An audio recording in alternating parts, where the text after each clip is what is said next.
ஊடக அறிக்கைகளின் பிரகாரம் நீர்கொழும்பு சிறைச்சாலையில் 2 நாட்களாக இடம்பெற்ற வன்முறையை தொடர்ந்து 5 சிறைச்சாலை அதிகாரிகள் 20 சிறை கைதிகள் உட்பட குறைந்தது 25 பேர் உயிரிழந்துள்ளனர்.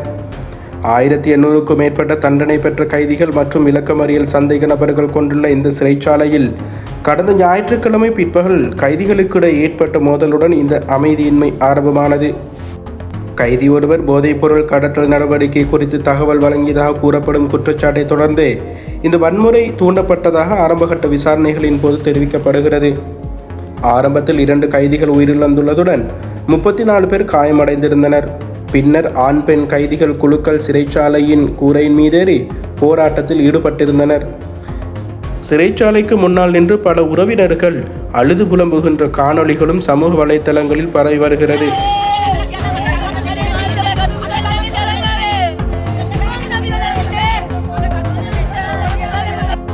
இதனைத் தொடர்ந்து ஞாயிற்றுக்கிழமை இரவு போலீசார் விசேட அதிரடி படையினர் மற்றும் இலங்கை இராணுவத்தினர் அங்கு குவிக்கப்பட்டிருந்ததுடன் நள்ளிரவில் நிலைமை கட்டுக்குள் கொண்டுவரப்பட்டது.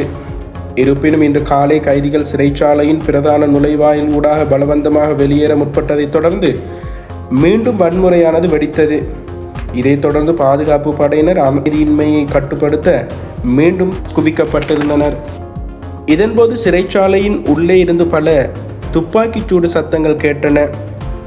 பல சிறைச்சாலை அதிகாரிகள் உட்பட 100க்கும் மேற்பட்டோர் காயமடைந்திருந்தனர். காயமடைந்திருந்தவர்களில் சிலரது நிலைமை கவலைக்கிடமாகவும் இருந்தது. இதற்கிடையில் சிறைச்சாலைக்குள் நிலவும் சூழலை அவதானிப்பதற்காக விமானப்படையின் ட்ரோன் கருவிகளும் பயன்படுத்தப்பட்டன. மேலும் அங்குள்ள பாதுகாப்பு நிலைமையை உறுதிப்படுத்த மேலதிக இராணுவ வீரர்களும் பணியில் ஈடுபடுத்தப்பட்டனர். இந்த சம்பவத்தை தொடர்ந்து இதுவா சிஸ்டம் சேஞ்ச் குறைந்தது 25 பேரின் உயிர்களை பலி கொண்ட நீர்கொழும்பு சிறைச்சாலை சம்பவத்திற்கு அரசாங்கமே முழு பொறுப்பை ஏற்க வேண்டும் என்று எதிர்க்கட்சி தலைவர் சஜித் பிரேமதாச தெரிவித்திருந்தார்.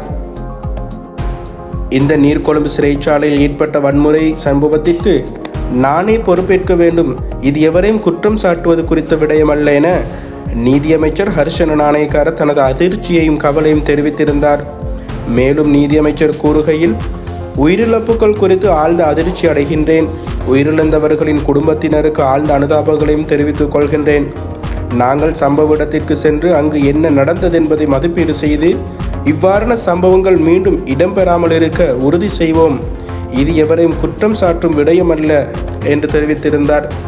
பல்வேறு அரசியல்வாதிகளும் இந்த சம்பவங்கள் குறித்து வெவ்வேறான கருத்துக்களையும் கூறி வருகின்றனர் என்பதும் குறிப்பிடத்தக்கது.